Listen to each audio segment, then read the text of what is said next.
You have speakers who are talking about a certain topic and then tend to drift off, and then they will tell the audience, you know what, I'll get back to that later on.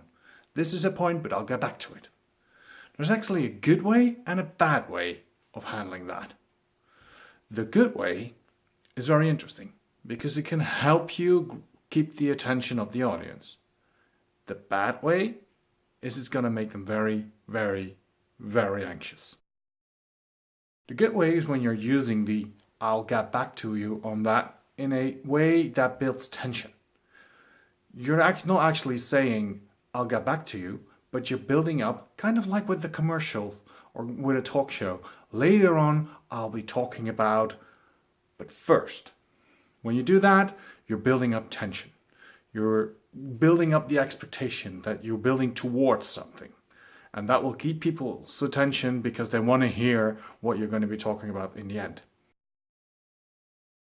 The bad way, however, is that you keep repeating whenever you start talking about something that you're going to get back to the audience on that topic later on in your talk.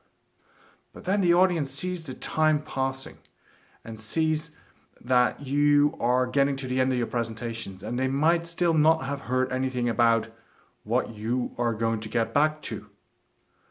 And that means that maybe at the end of your talk, you're actually not going to get back to the topics that you mentioned before because you just ran out of time.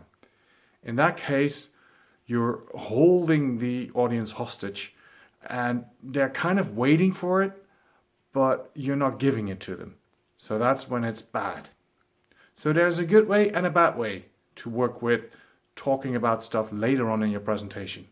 Use the good way, build up the tension, but make sure you can keep your promise and do it well thought out.